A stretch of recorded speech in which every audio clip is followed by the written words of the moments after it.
In, grab a seat. Our next session is going to be on wildfire risk and public safety power shutoff forecasting. Really excited to have this very timely panel, especially with all the drought conditions going on. And the chair of this panel is going to be Alison Silverstein. And take it away, Alison. Thanks, Deb. Hey, y'all, how's everybody doing? Checking to see who's hiding behind the speakers. So I first became interested in utility meteorology in a century far, far away, in a utility far, far away, and am thrilled at the opportunity to moderate this panel because not only do we have a fascinating topic with a superb lineup, but this is the only panel out of everything in the meteorology track that I absolutely am sure that I understand what everybody's talking about. Because probably, to be frank, maybe half of what you all said in the other panels went over my head. The other half was great, though. So thank you all. So we're going to talk about meteorology. We're going to talk about forecasting, fire conditions, and PSPS management, and recent developments in federal lab meteorology work relating to wildfires.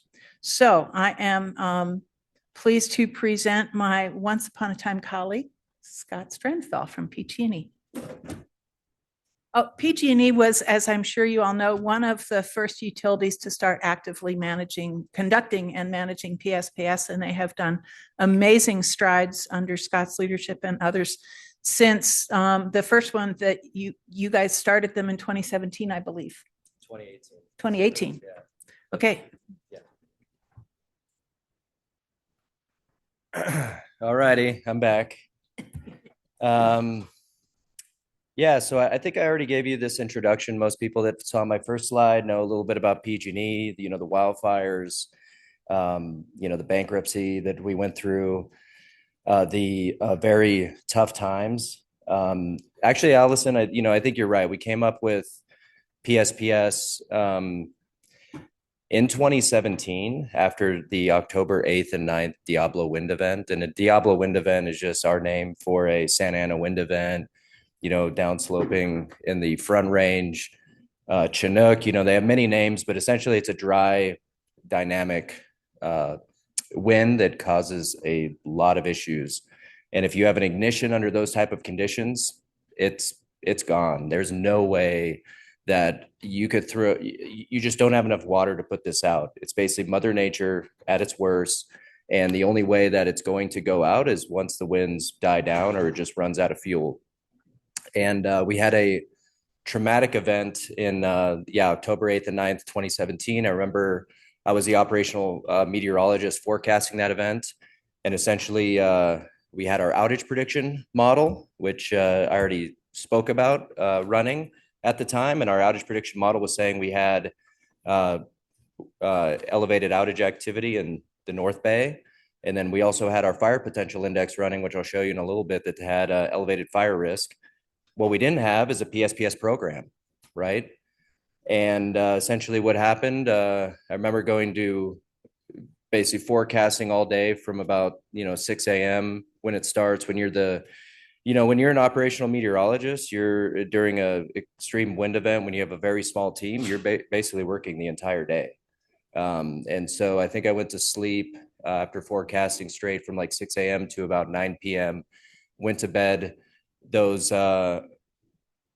fires in the North Bay started about 9:15. Remember going to sleep, my window was open, bedroom, woke up about 2 a.m. smelling smoke, and I'm like, something's wrong. Immediately open up my laptop, go to the infrared channel for GOES, and just saw bright white spots in the North Bay, and immediately knew that we had several large catastrophic fires burning in the North Bay. And that eventually was a lot of those were caused by PG&E equipment. It was remained energized during that time frame. And it was just devastation. A year later, we had the Camp Fire. That was started by a transmission line, which was not in scope for PSPS. We were thinking about doing public safety power shutoff on the distribution network. But the thinking was that, hey, transmission is super big. It can withstand, 100-mile-an-hour winds. But little did we know that we had one hook that failed and causes one of the most destructive fire in California history still. 85 lives were lost in that event, about 14,000 structures. And that ultimately led to the bankruptcy of the company I work for. And then after then, it's just been a sprint, a marathon, a clinic and continuous improvement to try to just get better at forecasting fire risk, forecasting outage risk, and executing public safety power shutoff. And the talk today is to kind of walk you through that process, how we, and what I'm going to be presenting is the kind of the current state of where we are, but keep in mind that this has been a journey from 2017 to now, so almost 10 years. And what's really exciting is what's coming, what we're going to do next. So in my last talk, I talked about how we have machine learning models to forecast the outage and ignition probability.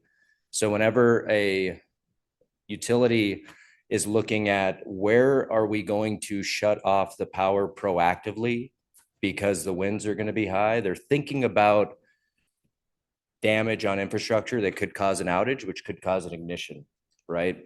And so some utilities do it different than others. Some utilities look at, hey, what are the fragility curves of our assets? And they look at wind speeds. And wind speeds are super related to damage on assets. And just one note I'll give you is that the force of the wind on an object is proportional to the square of the velocity. And so when you think about the outage curves and also the ignition curves, it's definitely nonlinear and it ramps up very quickly. And so that's one thing to keep in mind is that when you're thinking about outages and ignitions, wind is the most important parameter by far. And so, we look at it in a slightly different way. We have a, fairly sophisticated outage model that we go down to 0.7 kilometer hexagons and model the outage probability in each one of these hexagons every hour out 129 hours. So I could look down, on the map and see where do I have increased risk of an outage that could lead to an ignition today. So that's like one side of the equation. Do we have any ignition risk? Probably the other most important model we have in the entire company is the fire potential index. And the fire potential index answers the question of if we have an ignition, how bad could that ignition be? And this model is run every single day. It basically sets the stage for operational mitigations that we deploy daily at PG&E. And essentially, if the fire potential index is ramping up in severity, then our mitigations ramp up to match the risk on the landscape. The current version of fire potential index, we're on our 6th version of it. We started off with version 1 way back in 2014. And ever since then, we've continuously improved this product to the state that it is now. It's another machine learning model that our data scientists deployed that takes into account the features that are discussed at the top, and it's forecast at a 0.7 kilometer squared grid out 129 hours. And so you could start to see how this comes together. We can overlay our outage probability with our fire potential probability to see, do we have locations, co-located locations where we have high ignition potential, high fire potential. And that's essentially one of the main factors that we use for PSPS. We're always trying to get better in how we do this. One of the ways that we looked at in trying to forecast fires and the fire potential more accurately is we got to start with the base data sets. So if anyone has tried to look at historical fire occurrence data sets from, what's publicly available, some others, it, leaves a lot to be desired. And what I want and what my data scientists want is a fire occurrence data set that is essentially is a polygon that shows where the fire has advanced every hour, right? If someone has a data set like that, let me know, because what we can do with that is we could take our 30-year weather and fuels climatology, which I discussed yesterday, and mash it up with those hourly fire polygons and start to answer some very interesting questions. Why did the fire burn this much in this hour? Was it the weather? Was it the fuels? Was it the topography? It's basically the holy grail of what we're trying to get to. But in the interim, we worked with Sonoma Technology to publish a paper. You could see it there, that combines historical VEERS simulations, mashes it together with agency records, also incorporates GOES fire radiative power to estimate what the hourly spread is of every single large and catastrophic fire, so we could build better models, but we're always looking to improve it. So essentially they come together for PSPS and what we call our catastrophic fire probability. And it's, again, layered that ignition probability with the fire potential index represented in a simple 2D graph here. And so this is what we show to, kind of non-technical folks to get them to understand how we think about the problem. And, high level is just risk times impact, risk times consequence. What is the risk of having an ignition? And then what is the consequence of that ignition? And then you can see kind of the, where on that, 2D matrix, we would implement some of our mitigations. And so when we have let's say a high ignition potential, high fire potential index, we're up at this upper right portion of the chart. We have a wind event with dry fuels. Well, we're thinking about, and we're actually executing public safety power shutoff. If we're not quite there, let's say we have a hot, dry summer day, high fire potential, but low ignition potential generally. Even though the fuels are dry, we don't have high winds. We're not going to have a lot of damage from infrastructure. It's a hot, dry summer day in California. We get 3-4 months consecutive of those. PSPS is not an option. We don't have the option to de-energize the grid 4 months out of the year. So our next mitigation and a really impactful one as well, not only on the ignition potential, but potentially for outages for customers, is what we call enhanced power line safety settings. And essentially what we do is we can configure the grid to be more sensitive to any incidents on it. But we're essentially, long story short with that, it's not a free move because you're not using reclosers, you're bypassing the fuses on the grid, and you're going back to a operating device. It trips faster. And when you have a device tripping faster, you basically have less incident energy going to the incipient fault. And so you have less potential for an ignition. And so the analogy for, like, let's say your household is, let's say you pop a breaker, you can go and just, flip that breaker on in your house. Instead of that breaker flipping, your whole house would basically go offline. That's kind of the analogy to enhanced power line safety settings. All right. So that's kind of the one angle that we use in a very probabilistic framework for public safety power shutoff.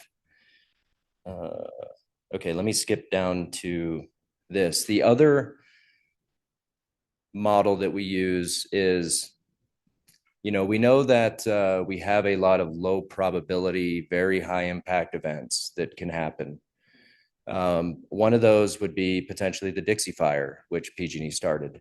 So that was the largest fire in California history, single fire, minus the August complex. It was a lightning complex that kind of, multiple fires got clumped together, but the largest single fire, California history, is the Dixie Fire. Started on a hot, dry summer day. And so it's very low probability, but potentially high impact. And so another way to kind of look at some of these cases is to use fire spread modeling. And so we use a vendor called TechnoSilva. Many people have probably heard about them, but we send them each day our high resolution forecasts, our high resolution fuels, and our assets. And 100 meters along our assets every 3 hours are simulating 8-hour fire spread simulations. And then that can be aggregated into territory-wide risk. So these purple areas are locations where if there's no suppression, we could have a 10,000 acre fire or more. And you could see in California during summer, it's half my service territory every single day. And then this is what it looks like on the right with our transmission infrastructure. But this gives us another view of the risk instead of just relying on probabilities. And so essentially we have a framework by which we will also add areas to PSPS scope with fire spread modeling. Yeah, I wanted to go back to the catastrophic fire potential. And so again, this is our ignition potential multiplied by fire potential index. And one of the things that we do a lot of is trying to decide where to draw the line for PSPS. What is the Goldilocks zone to determine what's a PSPS event and what's not? And this is what a lot of my time at the company is spent on, because risk tolerance is, real, risk appetite is real. Every utility's got kind of a different way to approach it. But the way I try to approach it is very systematic, which is we have these sophisticated models. We have this historic backcast, this historic climatology, and we can broadcast our PSPS models 30 years back in time and then start to run scenario analyses based on different thresholds that we would potentially draw in the sand to determine historically, would some of these catastrophic fires be captured or not? Why not? And also, very importantly, how many PSPS events we would have, how big they would be, et cetera. And so that helps us kind of, for lack of a better term, back into the answer of where we would draw the line for PSPS. And so it also gives us confidence that we would be, capturing the large and catastrophic fires that are wind driven. And so a couple things on the plot. The plot's kind of messy, but anything above the line is basically in that upper right quadrant where PSPS would apply. Everything above the red is historically where we would execute PSPS. And these are all PG&E ignitions. Notice there's a heck of a lot of them. So a lot of those catastrophic fires, again, you see Camp there, you see the Zog fire, you see Sulphur, Redwood Valley, Atlas. Those are the 2017 fires. But then you'll also notice below the line, there's some catastrophic fires as well. Butte Fire was a 2016 incident, 2015, excuse me, Dixie Fire. And the question is always, why didn't we PSPS for that? Well, it wasn't windy, was essentially what it comes down to. But those catastrophic fires, that's a thing that keeps me up at night, is catastrophic fires in summer can just happen in California with no wind at all. So you can't PSPS every day. So there's got to be a natural threshold to anyway, that's a whole different topic of conversation. All right, I already talked about our visualization platform, and I'll show you our decision-making. I got 3 minutes left, but I'll show you our decision-making platform. Okay. And I'll walk you through kind of what it looks like in the event when we're actually making these decisions. I'll take you potentially live. But first, I wanted to talk about our weather station network. So we have, some pretty nice model data, arguably, but verification and ground truth is super important. And we've installed over 1,600 weather stations, all available in Metis, all available in Synoptic. And we have the ability also through Western Weather Group to turn on 30-second observations when we're kind of on the fence of it. Nominally, they report out every 10 minutes. And you could see an example. This is kind of in my backyard on Mount Diablo, where we have a weather station installed. It's about 25 feet in the air. And yes, we are putting the anemometer heights, in Synoptic and Metis, so you know how high they are. But typically we install 6 feet below the primary lines because our technicians are not allowed to go 6 feet into it's called the minimum approach distance. But anyway, there's a solar panel, there's the brains of the unit. And so these devices can operate when we turn off the power.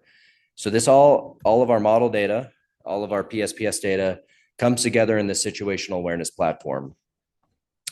And so let me talk about how we make PSPS decisions in the company. And meteorology is key, absolutely key in making these decisions and scoping the event. It all starts with meteorology. So we have all that data that I mentioned previously flowing into our GIS platforms. And if we have an event coming up, there's meteorologists that are scoping where we are potentially thinking about executing PSPS based on our agreed upon protocols. And these are called time places. These would be these polygons, if you will, that are times and places where we are considering to PSPS. So they have some geographic component, they have some temporal component. And then it gets scoped and it's available into this dashboard that we have. And so there's folks that like to look at things tabularly and geographically. I'm very much like a geographic guy. I like to see where the winds are flowing, if there's, what communities are downwind, if there's going to be any, potential impacts. Are the winds just right outside of our area super strong or not? Some people like to look at it tabularly. Give me the actual weather station that's on that device, and I'm going to use that and use that alone. Both approaches, I think, have some benefit, and both of them have, some issues with it. I like to blend both approaches. But our dashboard basically shows every time place, and it also gives us the ability to make decisions right into the dashboard. And I'll walk you through that in a second. It also gives us some parameters around, like, is it meeting our minimum fire potential conditions? That's basically a very simple ternary feature that shows, are we hot, dry, and windy, essentially. Then we have our wind speed, wind gusts, our RH, catastrophic fire probability, and not shown is our FPI and ignition probability. But essentially, if all of those factors are red or purple, you should have made the decision to PSPS maybe 20, 30 minutes ago. The way it works, and to quote Hamilton, in the room where it happens, I'm usually the guy in the room where it happens. PG&E's executed 35 PSPS events. I've been in the room for 33 of those 35 events. Haven't done the last two because I'm trying to offload some of the responsibility finally. And the way it works is the meteorologist in charge is looking at the relevant information. They know our rules of engagement.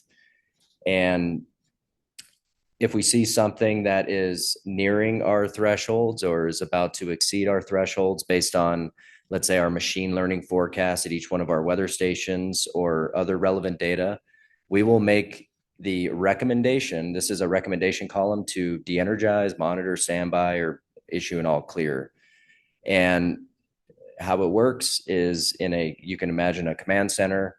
The meteorologist is saying, hey, Mr. Mark Quinlan, usually our incident commander, I am recommending time place 2 to be de-energized because of XYZ reasons.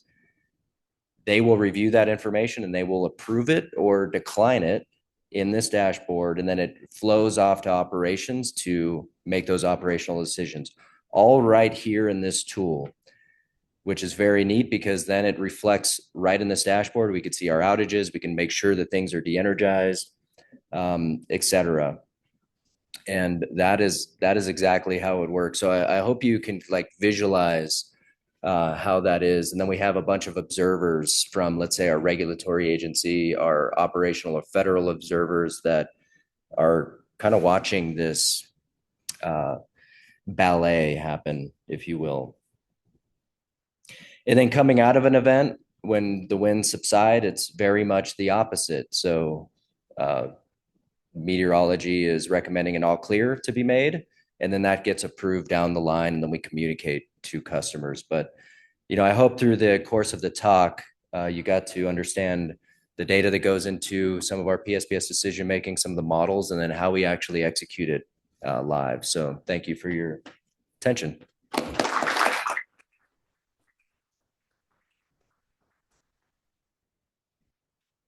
Before I lose this question, how many between satellite and stationary video, how much live real-time monitoring do you have that's like visual feeds that are looking for smoke and fire? Yeah, visual feeds. We have over 600 Alert California cameras that we've sponsored that I can log into. That's another thing that I do for PSPS is I can actually log into the cameras, move them to areas of interest and actually see a live feed of trees moving and line swaying. And that also helps us make decisions in areas where we don't have a camera or we don't have a weather station that we're still concerned with. We actually dispatch some of our safety and infrastructure protection team crews. These are kind of like PG&E firefighters. We can't call them firefighters, but they have that skill set and they report live into our emergency center, or I know their phone numbers. I just call them and say, hey, what is it looking like out there? Are you seeing debris moving around? And so we have a lot of tools in the toolkit. And then with satellite, obviously, satellite data from GOES coming in every 5 minutes. Not the best resolution, but it works pretty well.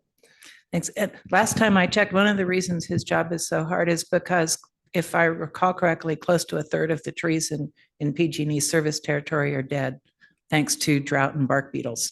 So that's a lot of fuel. Zach Tolby from Xcel is going to talk about how they do PSPS and wildfire monitoring and prevention.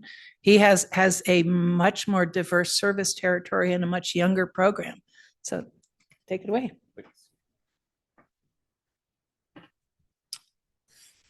Thanks, everybody. It's always hard to follow Scott Strenfel in both presentations and also in this challenging workspace. But I think one of the coolest things about this really challenging problem is that we all can really work together. It's a really cool part of this is that Scott answers my calls when I call him and say, hey, how do you do this? Like, what is going on? Like I said, we have a much younger program. I'm less than a year into this position. Xcel is pretty new at doing PSPS and spinning up a fire program. And I knew this was going to be a really challenging position because of our diverse service territory and being new to the problem. And so I actually called Scott before I even started this position, and he had some wise but challenging recommendations or words for me before I took this position. He said, just know that whatever you do, you're always wrong. If you start a catastrophic fire, you are definitely wrong. But if you turn people's power off, you're pretty much wrong too. So, I think having been a meteorologist for a long time before that, it wasn't too surprising, but it also was a good thing to just kind of keep my sanity as we've gone through this process. So like has been said, we have a very large service territory. California obviously has one of the most extreme fire environments in the world. And we don't have quite that level of extremity on a regular basis, but we do have, territory that goes almost from Canada to Mexico, very large geographic area, which has lots of different weather patterns. We have a lot of different fire weather patterns and a tremendous difference in fire ecology as well. Lots of different, types of plants and just fire ecologies that burn under very different conditions. So it's a really diverse area to try and understand and keep track of. And then you can't quite see on there, but we're also basically 3 different operating companies. Xcel was joined together and still remains run basically as 3 different operating companies. So it's a little bit like trying to forecast for 3 separate companies because we do, things the same but different, and there's different personnel in each area. There's different amount of PSPS. Obviously, we have a lot more fire challenges in Colorado and Texas than we do in our northern territories, but it does exist up there too. So it's all around been a very interesting challenge so far. I'll talk about a few different things. So we have, our staff. We have a quickly growing staff. We have a 11 meteorology and fire science team now. That is indispensable, as Scott talked about before. Having data scientists mixed in with meteorologists is a really fun and interesting challenge. I think, I've worked in both operations and research over my career, and now I'm working in operations and research at the same time, which is both really fun because you get to apply that research very rapidly, but also very challenging because operations always takes precedence. And when you have a lot of PSPS, that becomes really challenging to continue to develop your research and make things better while you're trying to keep the wheels on the meteorology bus at the same time. So we currently forecast we have our EPSS zones. Like, you'll see a lot of the stuff that we're doing is kind of following in the footsteps of PG&E in California. They've kind of set a lot of the standards. So we have our zones, our area broken up into 29 different zones that we forecast for every day to be in EPSS settings. And then always on the watch out for potential PSPS conditions. So we are up to 442 weather stations, I think, this week, somewhere around there. Installing them very rapidly. I believe we're shooting for 380 installations this year alone, which in itself is a massive project that takes a ton of time and people. Just to try to do that properly is a huge endeavor. We're looking to get around 850 by the end of next year. But it's an integral part, right? You can't forecast the weather well unless you can measure it well. And there's obviously huge gaps in what's publicly available to what the company needs as far as granular weather information. Unfortunately, a lot of my talk is going to be talking about the challenges. And one of those was starting my job here with the lowest snowpack on record since the mid 80s, which was not helpful at all. We had 10 emergency operations stand-ups in the 11 months since I've started this job, and done 7 PSPS since last fall. So it definitely has been a very extreme challenge to try and institute new policies, new tools, new procedures when you're kind of under the gun and trying to figure this out at the same time. One of our probably bigger successes was before I got there, fortunately, they had been smart enough to install the incident command system and write a PSPS playbook. So having worked as an incident meteorologist, this was familiar, and thankfully we did something like this because a corporation in itself is not designed to deal with these kind of emergencies and have people in the right kind of positions and decision-making lineup that they would be in their corporate job in an emergency like this. So it's really an integral part that has really saved us, because at least without having the right tools and technology, at least we have the right organizational basis to start from to try to make these really difficult decisions. So like I mentioned, the challenges of fuels has probably been one of our hardest ones. I mean, the weather, we all know, has very big challenges to predict on a very granular scale. But when you have really dramatically different fuels over really large geographies with little to no data, there's almost no publicly available data on live and dead fuel moistures available. And so we've had to come up with our own system to try and take whatever data that we can get. And in the diverse, we can't just use one thing. We can't just use ERCs or BIs or something like that, or one portion of the National Fire Danger Rating System, because we have so diverse ecologies that none of them quite fit everything.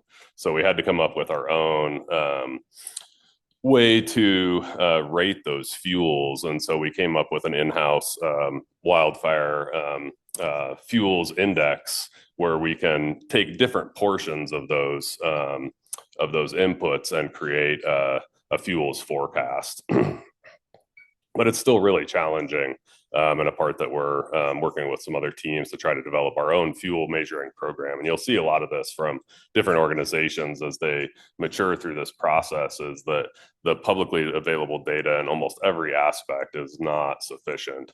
And so we have to build our own data sets and models. And then, like I said, coming down to the weather, we have very different fire weather patterns for these different areas. Colorado has a completely different setup for fire weather than the panhandle of Texas, and some really big challenges.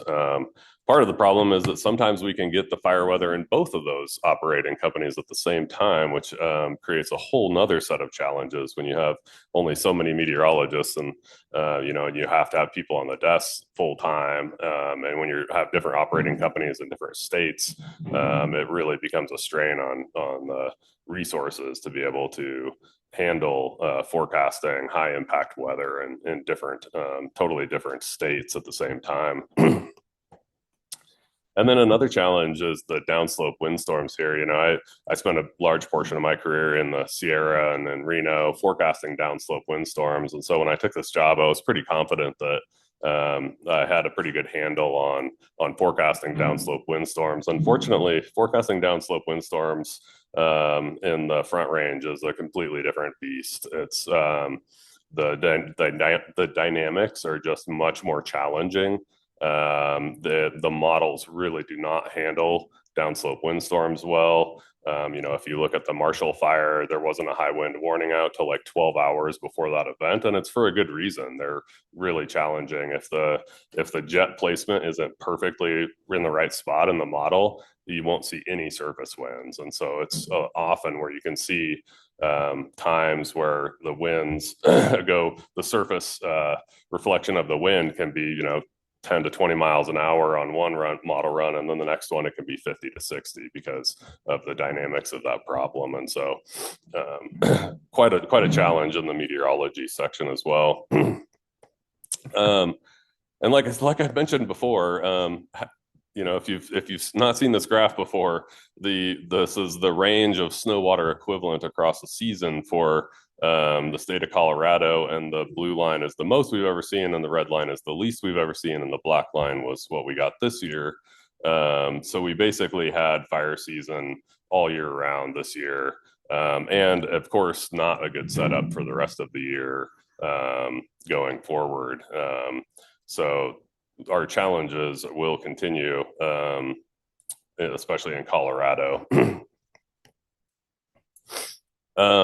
This was a graphic that I usually walk through a little bit slower, but for time, I'll kind of walk through it a little bit quickly. This was our first big event that we did in December last year, which was actually my first actual PSPS event.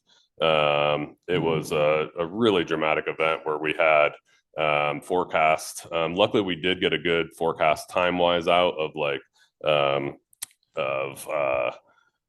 4 or 5 days ahead of time that we were going to see potentially 60 to 80 mile an hour winds with 15 to 25% humidity. We had that well forecast. It was still a really difficult event getting into that. The day before we were about to turn the power off, I had to make the forecast to the executive team that we had another event in like 2 days in the same area. And what that meant was that there were a lot of people that were going to be out without power for potentially 4 or 5 days. Because it was we weren't even going to have time to do those repairs before the next event potentially happened. So the challenges continue. One of our other big challenges is the timing. Like I mentioned before, a lot of these models, the predictability of the problem just doesn't match what our requirements are currently. Unfortunately, the regulators, and we agreed to what kind of the California model was about, having 2 to 3 days of lead time to the public to let them know that you're going to turn the power off, which makes perfect sense. Unfortunately, the predictability of the problem actually doesn't really match that all the time. That's a real problem. In this instance, in the first event, at least, we did have really good lead time of about 5 days. But for the first 3 days that we were talking about this, there were 0 products out from any other services, from the federal government, from the National Weather Service, from NIFC, from any of those institutions didn't have any products out. And I started to get a really hard time from my executives. They're like, why are we talking about turning the power off? There's not even a fire weather watch. And that's just the basis. And it's nothing against the weather service. I worked there for a long time. It's just that their timing just is like the 48 hours typically of when they start to put those products out. And so we had a really big challenge with the public and with the company to try and understand, which we've actually rectified. We've worked really well with the Boulder Weather Service and talked about the timing and stuff. And we now meet on a regular basis ahead of these events. But this one was really challenging. And then the second event was so strong that they ended up issuing their first ever particularly dangerous situation red flag warning, which caused a whole nother set of kind of challenges for us to deal with how we were going to implement our PSPS. And finally, I'll just end with the list of PSPS events that we've gone through just in this last year since I started. So like I said, we've had 10 stand-ups where we looked to potentially turn the power off and executed 7 of those events. So again, just kind of goes to the challenges I think that we all see and foresee into the future of building these programs. And all these tools and technology are really necessary, but it's a challenge when you're already under the gun. So that's my talk. Thank you.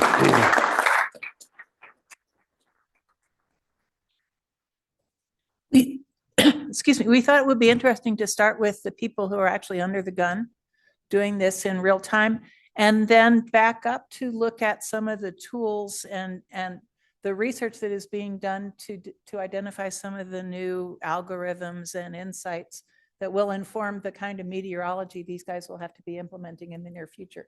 So Nick is, wait, I can push a button here. Nick is going to talk with NCAR, is going to talk about fire weather science and time frames related to what some of the stuff they're seeing these days. Thank you. And I will say, for myself, I've been on both sides of this, where I was under the gun for a while. I worked 8 years at the Idaho Power Company, and part of my job was a fire weather meteorologist, and it is quite uncomfortable at times. One of my least favorite questions was, how certain are you this is going to happen? Like, oh boy. Anyway, talk about the science side and a little bit about maybe why I came over to NCAR. I did enjoy working at the utility. It was high stress sometimes, but what I really enjoyed the most about it was that there were weather problems at utilities. And I could take what I knew about weather, I could take research off the shelf, and I could apply that to the problem to help to mitigate it and to provide more information to help, say, operations. So whenever a job opened up at NCAR, I decided to apply, eventually got it in the research applications lab. Because in the lab, it's really using science to benefit society. And that's what I really enjoyed doing at the power company. And so I'm really excited to be here at NCAR. So the hardest fire problems that utilities face aren't the ones that, say, any single model or an institution can solve by themselves. That was mentioned already, that utilities talk to each other, and it's really a great environment and supportive. But research provides the physical foundation. Utilities, they bring what is actually happening, their operational realities, and tools from that come together by putting them together, bringing the science to the utilities and having the utilities with their own science, but also their expertise. So where is the research currently heading at NSF NCAR? Right now, the focus is on, say, the built environment and the WUI, or the wildland-urban interface. Current wildfire models don't really do a great job of, say, fire behavior near structures. They do a great job if it's a forest or if it's a grassland and prairie. Whenever you get to the WUI, they weren't necessarily designed for that. Also looking at meter scale and terrain-driven processes for the interaction between the wildfire and the atmosphere, which I'll talk a little bit more about later, but also choosing the right scale of model for the question that you have. I think previous talks yesterday were you can have a product that's at 1 meter resolution, but how useful is that? You're maybe creating data that you can't verify. Then on continental scale, the downstream effects of, say, those wildfires. So active wildfires in the Western US can have a feedback loop with severe weather elsewhere, but the current coupling isn't really there in models to fully explore that. So one of the things that we're excited about is embers. So they are most of the structure ignitions are from long range spread of these embers. So you can see in this graphic, we've got a wildfire burning either, say, in a canopy and or from surface. And from that fire, embers are kicked up, they're lofted into the atmosphere. And then some of them, they extinguish as they're floating along through the atmosphere, but some of them continue to remain hot and can spot or start fires that further downwind of the area. You can see on the right side of the image. Now, these two plots on the right, they're of the Marshall Fire. One model simulation on the top is if no fire spotting or ember is in the model. On the bottom is where you have the addition of embers, and that bluish color, those are all spot ignitions from embers that the model forecast, which is very important.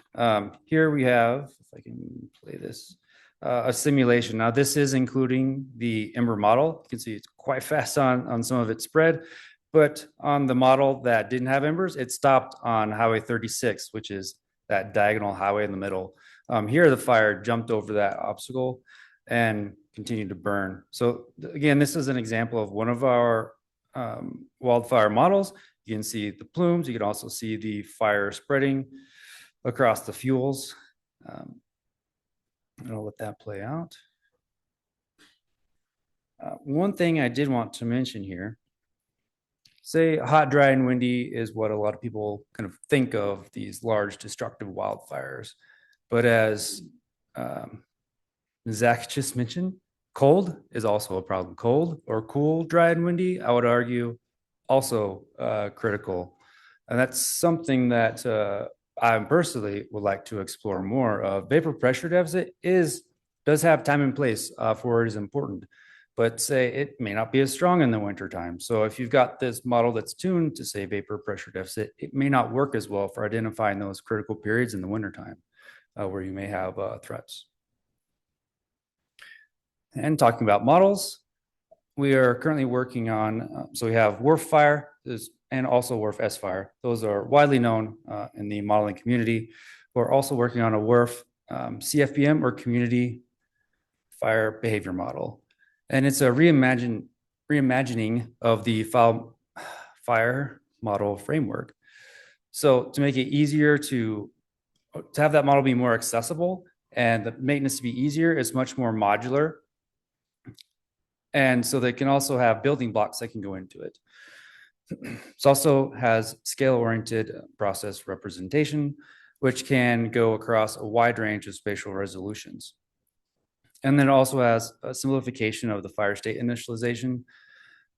I decided not to include more in the weeds or the details of, say, how these models are initialized, but it is a simplification of that pipeline of getting this information to simulating it. Another thing that I wanted to talk about on the CFBM is that in this case, it's coupled or an online model, which means that there are feedbacks between the fire model and the atmospheric model. This model can also be run offline or without that atmospheric model providing this feedback mechanism. So what that means is that it can run much faster. Some utilities maybe use a tool called Wind Ninja because it's really fast and has winds. This CFBM can run in the matter of minutes offline. So maybe if you want to do what if simulations of what if a fire started here, you could provide that CFBM with what we call forcing from an atmospheric model, say the HRRR or any model, and you can run that very quickly to test what scenarios could happen. Which I guess I got ahead of myself here. So connecting CFBM. In the previous slide, I had it connected to WRF, but it could be connected to different models, say UFS or the new modeling systems coming online at INCEP, or impasse, the new atmospheric model that NCAR is working on. And then it can also be attached to a data simulation system such as JEDI. It's a self-contained independent repository. So again, it's weather model agnostic. And the updates can happen very quickly to that fire model, even though maybe there isn't a release ready yet for the atmospheric model. And those components are modular and similar to WRF, where you can swap different options or turn different options on and off. That ability is also within this framework. Moving on to wildfire fuels. On the left is probably an image that if you've worked in wildfire, you're pretty familiar with. In this case, it's 10-hour fuels on the left. On the right is a newer product from our lab, which has, it's satellite-based, but uses machine learning to provide over the continental United States an estimate of fuel moisture content for both 10 hours and live. And there is a recent improvement that he's working on to also have 3 broad phenologies of forest, grass, and I believe it's shrub. And one of the improvements that you can see that could be made here that he would like to work on and has some ideas about are those areas where you can see the data is missing. Again, that's from a satellite-based product from Cloud Cover.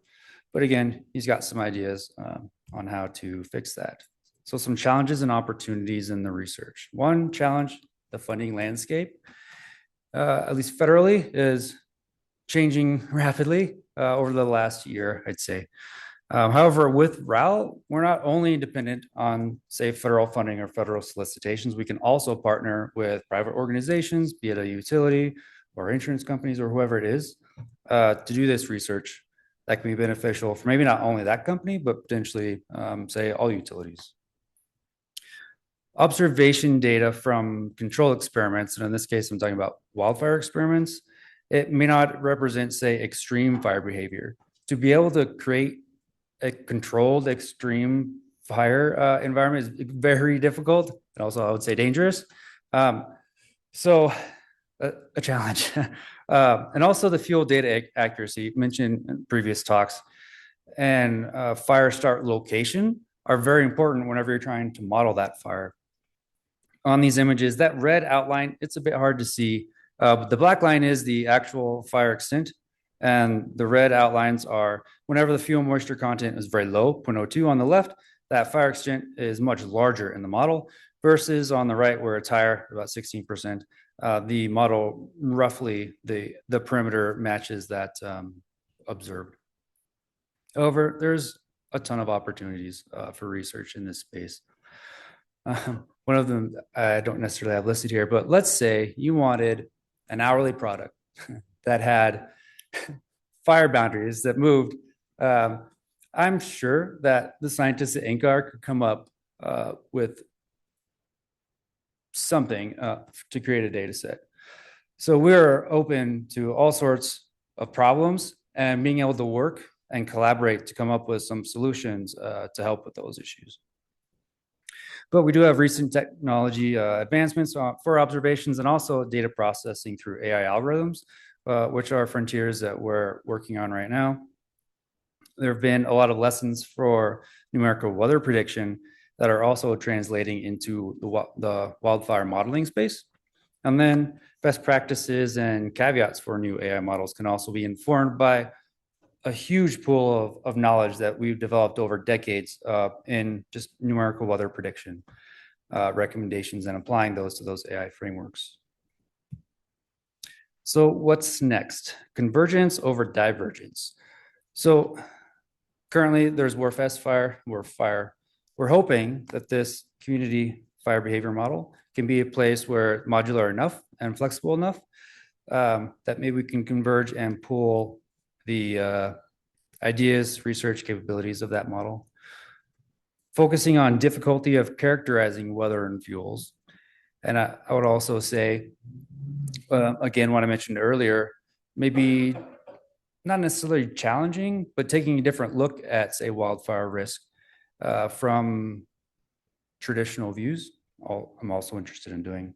And then building on shared tools and new collaboration, and again, brainstorming together, working with different businesses, entities, agencies on really trying to pinpoint what is the question that we're trying to answer, which is almost half the battle at sometimes, and then coming up with potential solutions. And yeah, I'm looking forward to this panel discussion. I've got some links here for the CFPM itself and also the wildfire fuel dashboard if you're interested, and then my email if you'd like to contact me.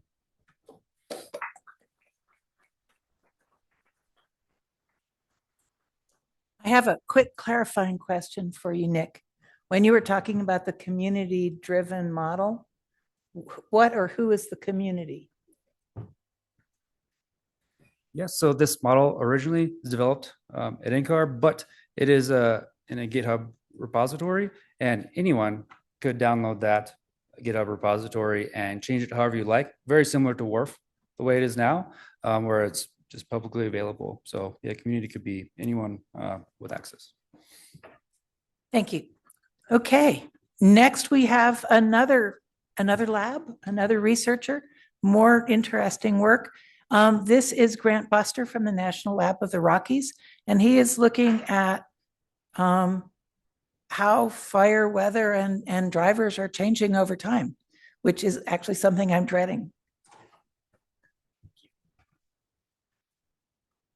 Hey everyone, thanks for having me. Yeah, Grant Buster, National Lab of the Rockies, formerly known as the National Renewable Energy Lab. I'm sure I'll slip up more than once on that, so forgive me. I'm going to have a talk kind of broken into two parts. I can assure you there will not be a graceful transition between them. The first part's on surface wind modeling and challenges for that. We've heard how important that can be for driving really extreme wildfire risk.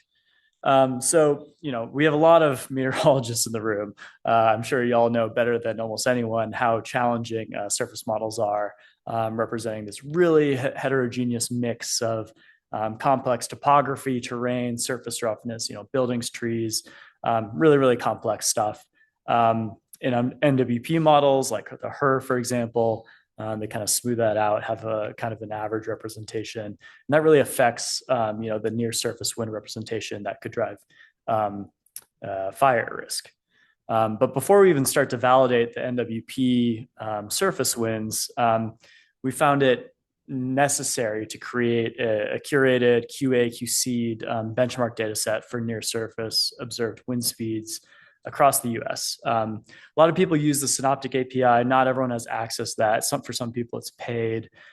This is all data from METIS, which is the underlying like NOAA and SEP data ingestion system. However, the METIS data it's really messy. There's garbage data all over the place. It's horrible. So before we even started this project, we had to collect all the data, develop a bunch of new QA/QC algorithms specifically for wind speed. A lot of the METIS QA/QC is not appropriate for wind speed, and produce this data set. So we're working on a manuscript right now. We'll release the data set hopefully sometime this year. And this is in collaboration with NOAA and the Colorado-Wyoming Climate Resilience Engine. And this is also like a network of networks. So this includes things like METAR, which are all the stations at airports, includes things like Meso West, probably the data from Scott. I'm not sure about the data from Xcel. Oh yeah, probably from the data from Xcel, as well as other things like RAWS, the wildfire sensing networks. So now we have this, we can start looking at comparisons to HRRR, comparisons to NWP data sets, see how well represented observed wind speeds are in modeled data sets. So this is the HRRR F02 forecast hours stitched together for a full year, kind of like a reanalysis version of the HRRR, compared against 193 Colorado RAWS and METAR stations in 2021.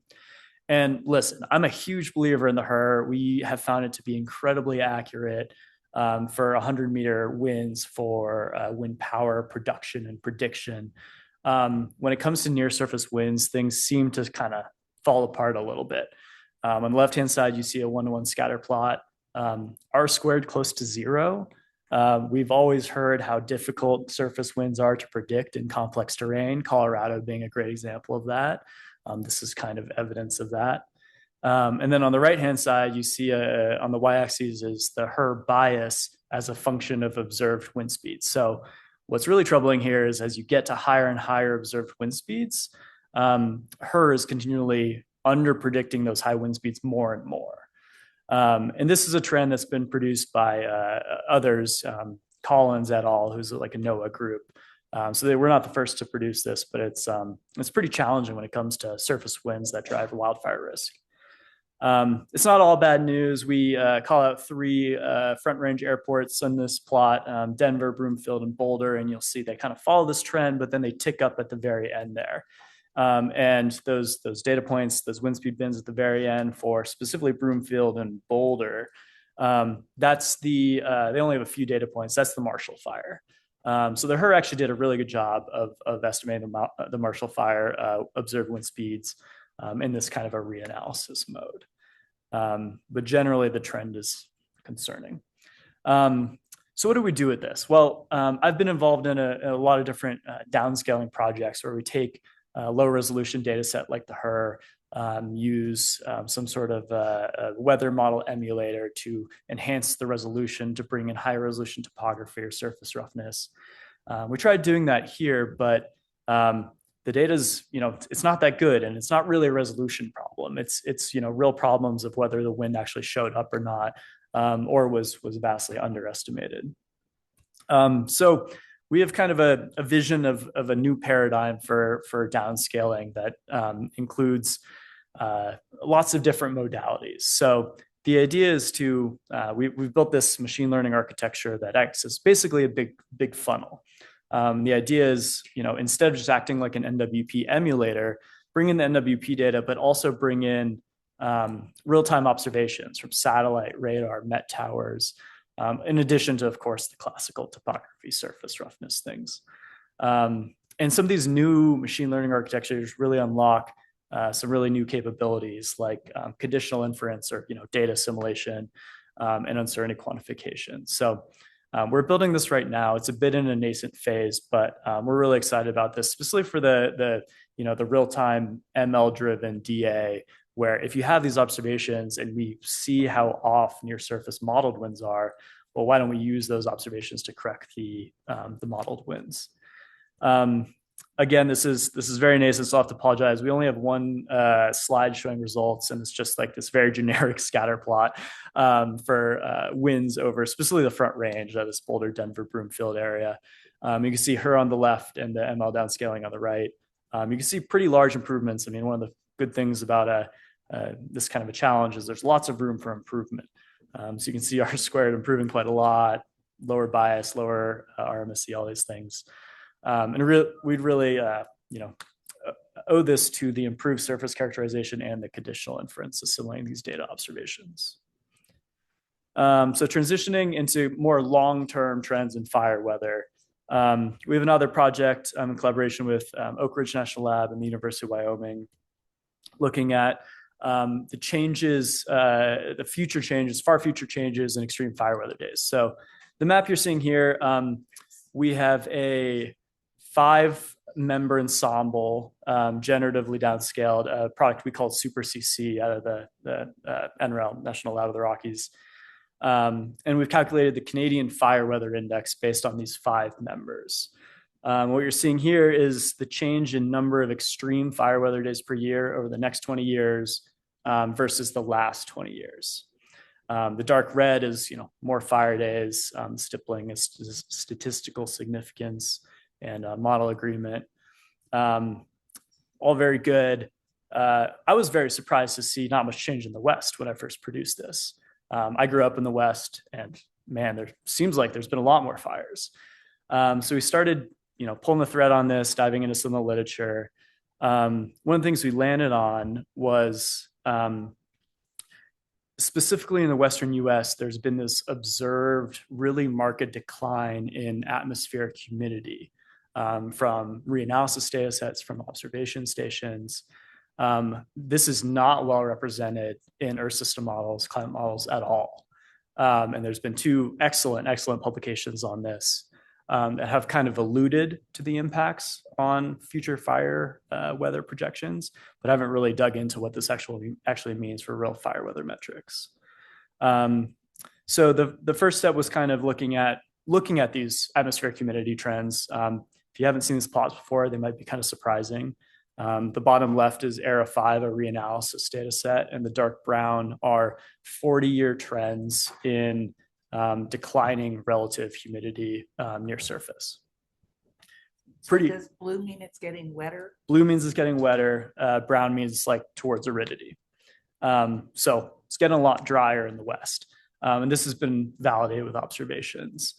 And then all the subpanels on the right-hand side are various Earth system models and their downscaled counterparts.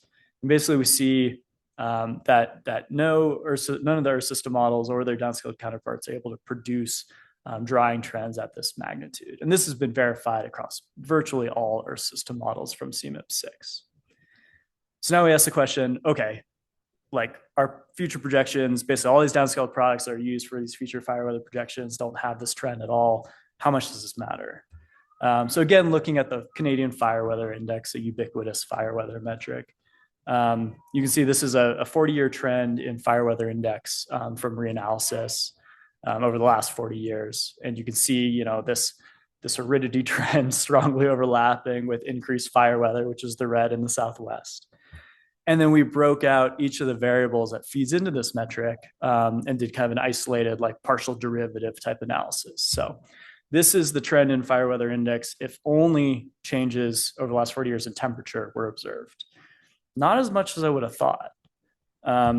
This is for precipitation. You can see some increases in the Southwest from less precipitation, some decreases in fire weather index from increased precipitation in the North Plains. This is wind speed. I know we've talked a lot about wind speed, but there's really not a strong signal in changes in extreme wind speeds over all the US. There's a lot of debate about this also. It's a very interesting issue that I'd love to talk about later. But generally, especially in reanalysis, we don't see strong trends in wind speed. Humidity is kind of the dominant contributor. I mean, it's really shocking how strong the effect is from long-term 40-year term trends in relative humidity. Now, there's a lot of meteorologists in the room who are probably seeing some sleight of hand here saying, hey, temperature changes affect relative humidity. Are you baking those in? Yeah, we are. But there's another slide in the appendix we can talk about later if we want that kind of disentangles the real atmospheric humidity, like specific humidity versus the temperature-induced changes in relative humidity. And the dominant effect is from specific humidity changes, not the temperature effects on relative humidity. Hopefully that made sense. So we take this reanalysis trend, we take the default, the future projections from Super CC. We've created this continued drying scenario where we basically linearly correct the trends in the relative humidity in the Earth system models based on the long-term overlapping trends we've seen in reanalysis. You can see it makes a pretty dramatic difference in the Southwest. The long-term trends, we actually don't even see statistical significance in lots of the Southwest on these linear trends if we don't have this continued drying effect. And then finally, you can see the impact of this on this metric of change in number of extreme fire weather days per year across CONUS with the default future projections on the left, and then this continued drying with the continued declines in relative humidity on the right. We're not saying that we're totally confident that these relative humidity trends will continue totally unabated, but if they've been continuing for the last 40 years and they're not at all represented in these Earth system models, this is an important sensitivity, we think, important to consider. That's about all I have today. Happy to take any questions. We'll have a lot more results on the near surface wind stuff soon. And we have a preprint on the long-term fire weather trends available, and that's under review right now. So thank you so much.